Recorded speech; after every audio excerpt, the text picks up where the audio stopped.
Hey everybody, welcome to this week's Roundup, and holy crap, thank you to everybody who came and hung out at Retro World Expo this year. I think that was the best year ever, and yeah, I know you're supposed to say those things beforehand, like this will be the best ever, but I think it legitimately was. There were so many amazing people that came over.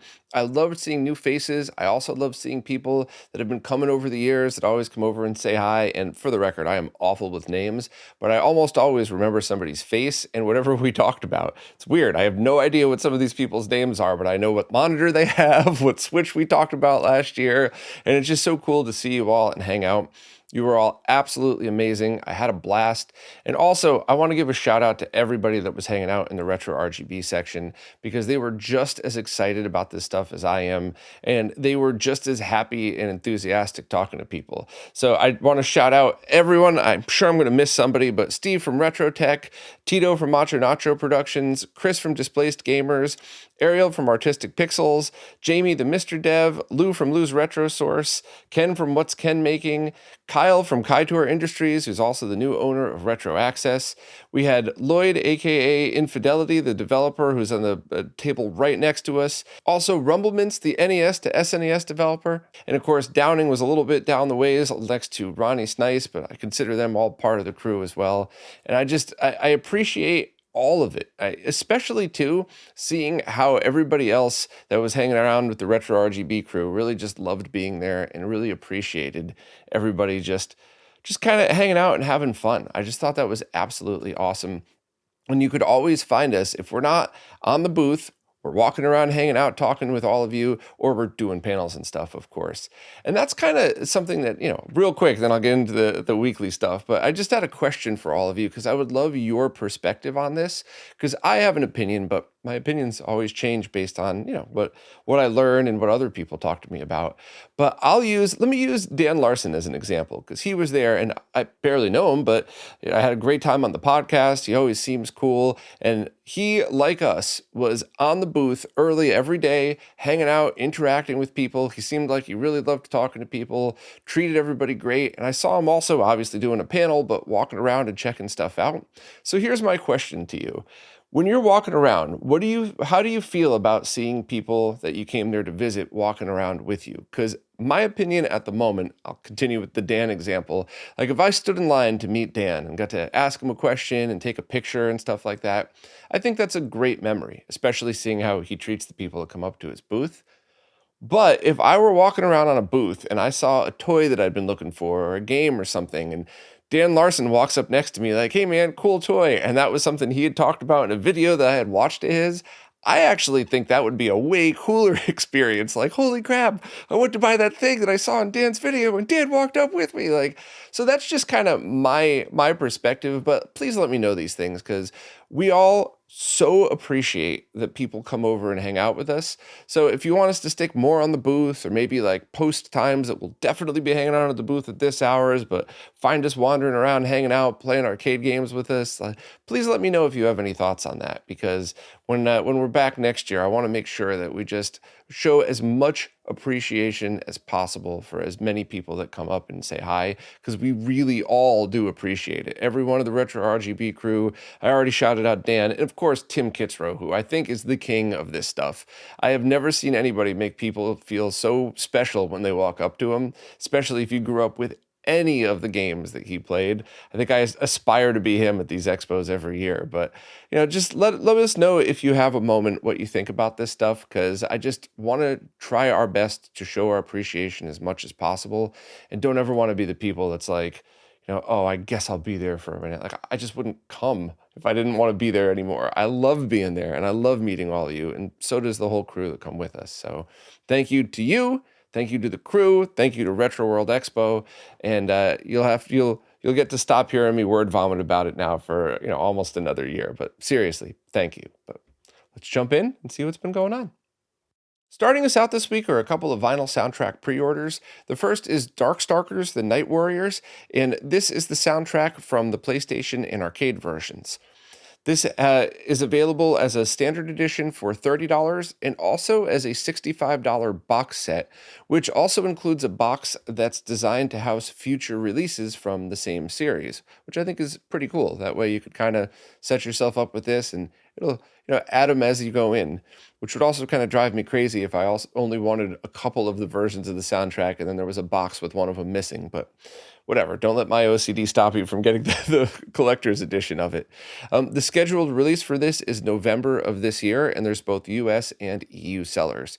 So check out Crystal's post for any of the links. The next vinyl soundtrack up for pre-order is for Mega Man Zero and ZX, and this is a 5 LP box set for about $130, with each LP covering a different game in the Zero series, and the last 5th sleeve covering ZX and ZX Advent. And there's limited editions as well for this one, so you're going to have to check and see which one is probably the best for your setup. They have the standard black vinyl releases as well as the ones with the artwork on the vinyl as well. And these should ship to people in February, so a couple of months away. So if you're a fan of either of those games and you're a vinyl collector for this stuff, absolutely check out both of Crystal's posts and see if either of those are for you. Mike Chi has just released a new firmware update for both RetroTink 4Ks that emulates almost exactly what you would have seen connecting an NES via composite video up to a CRT back in the day.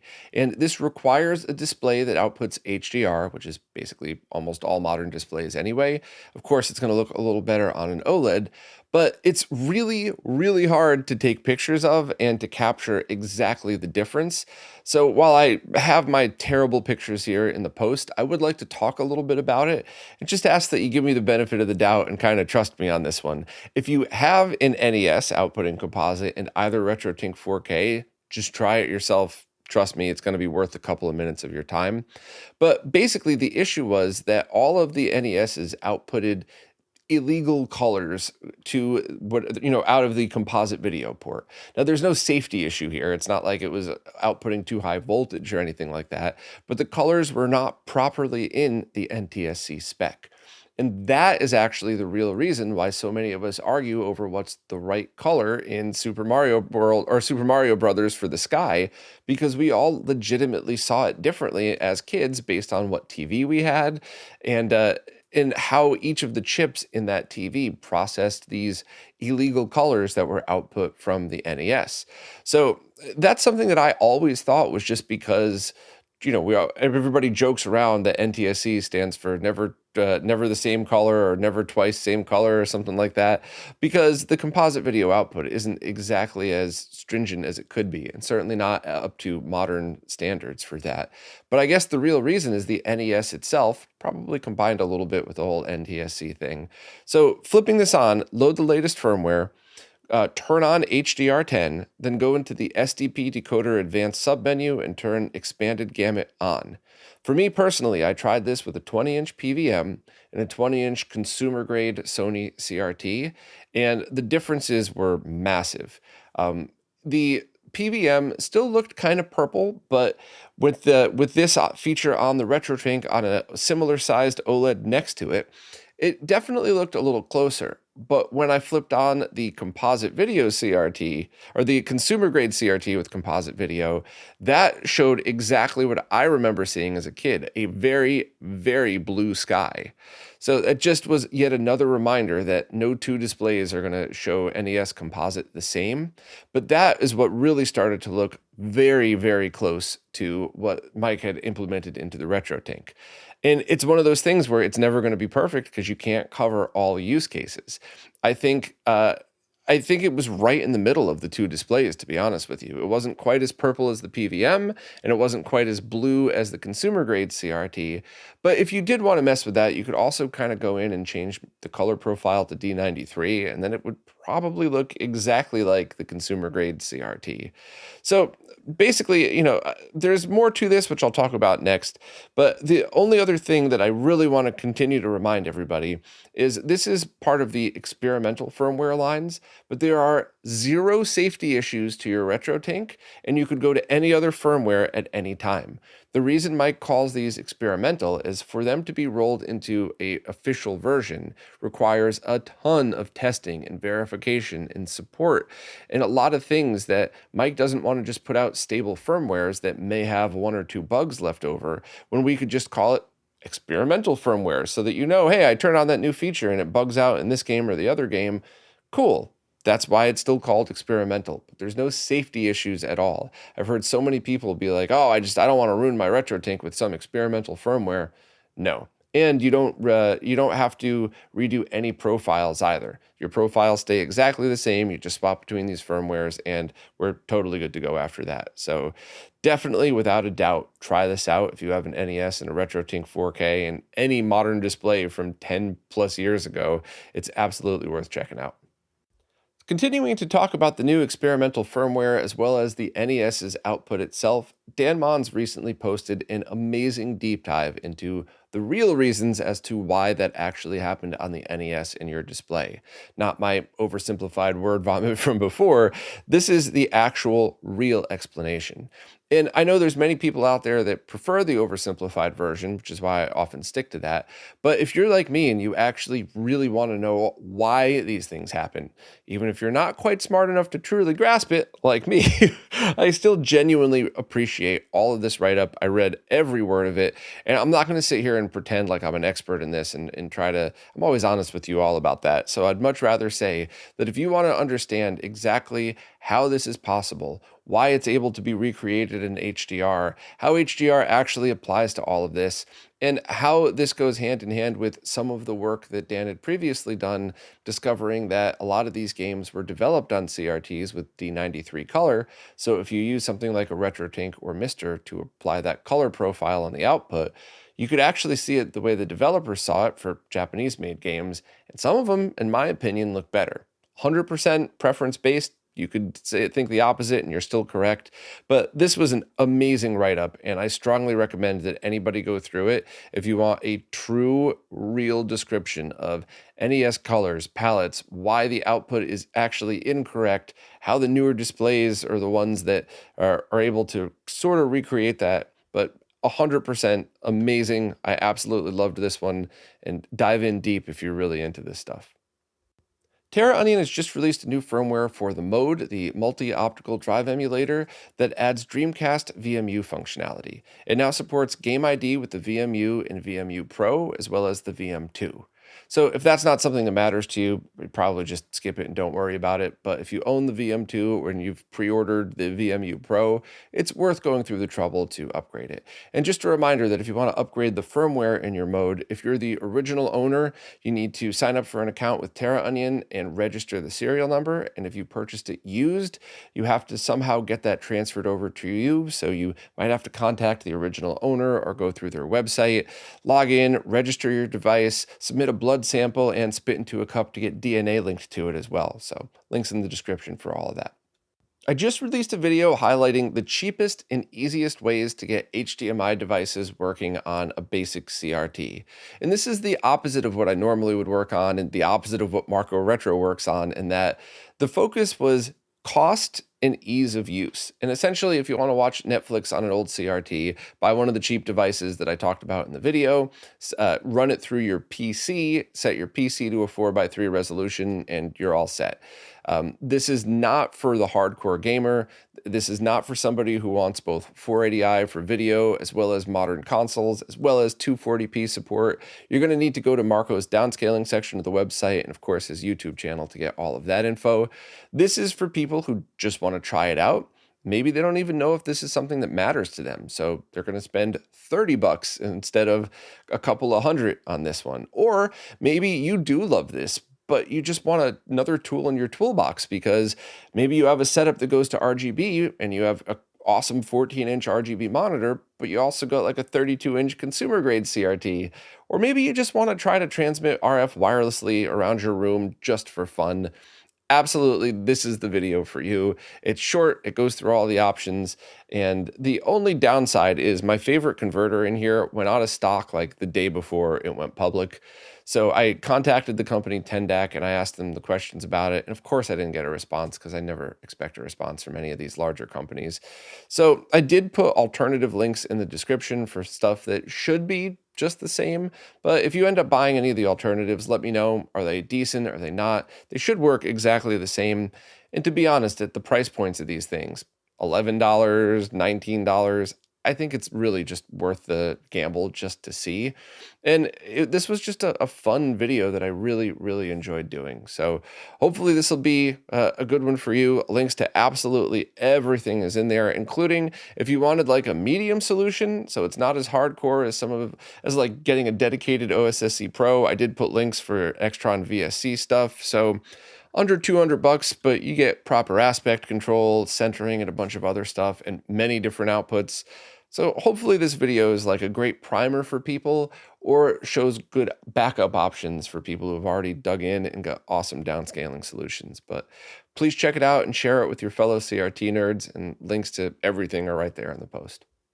Sega Saturn developer Shadow Mask has just released a 3D printed part that allows you to repair a Saturn twin stick that ended up having a cracked joint. And that's really important because not only is that something that happens to people that own them, there's a ton of junk controllers, junk twin sticks available for purchase that have this exact problem. So Shadow Mask dug in and designed this, and then Malenko offered to 3D print it to help test, and it ended up being a really viable replacement for that. So this is one of these things that super important for so many reasons. Obviously, the big one is that you could fix yours or other controllers with it, but also let's see how these things wear over time. Maybe the 3D print is going to be more than good enough, or maybe it needs to be made into harder plastic. However, because now we have a bunch of different people testing them, we can get that data and figure it out. And maybe this will work for a long time with just a specific type of 3D print, or maybe it'll need to be something that we get injection molded and just have for sale for parts somewhere, because a part this small actually wouldn't be too expensive. Certainly nothing even close to the price of like a full console shell or anything like that. But before we do that, it's great to have them out in the wild, test the 3D versions of it, and just see if we could figure out what needs tweaking, if anything. So this is just awesome. This is one of those like super important niche things. If you care about the Saturn twin stick, which if you own one, you probably very much do, this is a really important thing to have. So thanks to Shadow Mask, thanks to Malenko, and of course, thanks to Dan for putting the post together and sharing it with everybody.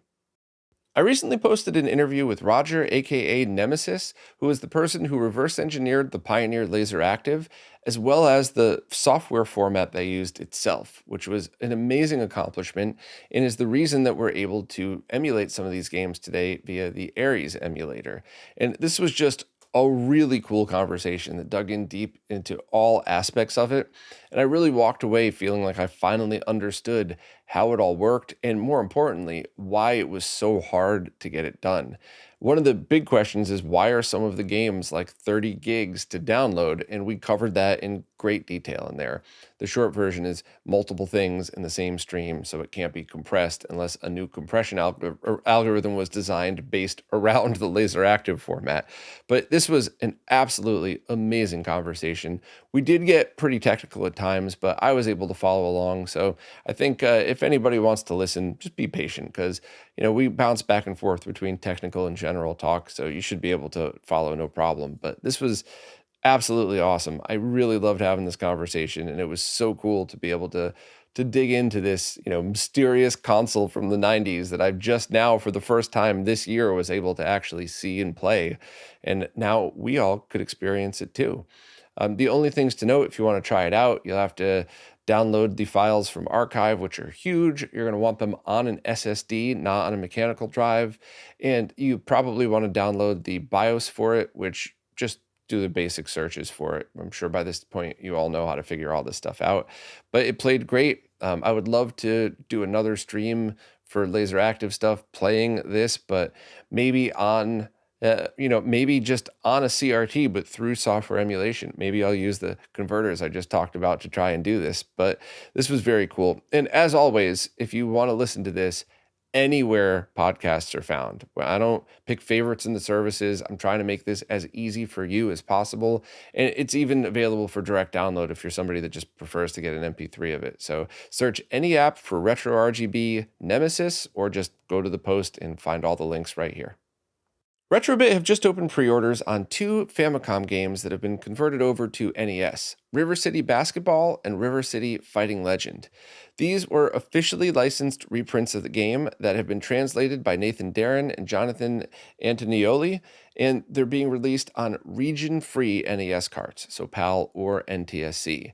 They're available individually or as a bundle containing both, so they're $60 each or $110 for both, and pre-orders will remain open until October 19th, and they should arrive to customers at the beginning of next year. The original names for the games were River City Basketball, which was Neketsu All Out Dunk Heroes, or River City Fighting Legend, which was originally Neketsu Kakuto Densetsu Fighting Legend. I apologize to all of my friends who speak Japanese. I know I'm the worst. I try, but I'm never going to get that much better. But anyway, whenever I hear about these retro re-releases, the first question I always have is why? And obviously, having a translation built in is the main reason, but also the basketball game sells for more than this bundle with both of the games together on eBay and anywhere you get them used. So right off the bat, not only are they translated, it's officially licensed, and it's cheaper. I think those are pretty big deals. It also, you get to have them knowing that they're going to be most likely going to be beveled edges and at the proper voltage. RetroBit has a great history of this the past couple of years. As always, check them as soon as you get yours and post on social media. I say this every time to the point where it's probably annoying, but if you're a developer that has gone out of their way to do it correctly, you want people to show pictures of it. So post on social media, confirm that they're all good when you get them. But yeah, that makes sense to me. Now, River City Brawl, or River City Fighting Legend, that one, that you could absolutely get cheap right now on eBay and stuff like that, especially cartridge only, but it's not translated. So I guess this is one of those things that maybe RetroBit got the license for both and figured, let's just release both of them if we're going through the trouble of doing it. But for me personally, if this was a game that or at least if the basketball game was one that I was really into, I'd seriously consider getting the bundle, because why not? And if not, that's cool. Download the ROM and, just play it on a flash card or something like that to try it out. Or you might want to do that first, because maybe this is one of those games that you've never heard of before. You give it a try and go, oh, I actually would love one of these in my collection. So, while I'm sure this isn't the right thing to say, I guarantee you a ton of people have bought a lot of these retro games because they were able to try it first and realize this is something I want in my collection. I want a physical version. I like the game. I want the translation. So yeah, check out the post for links to absolutely everything, including the originals if you're into that stuff. And if not, that's cool too.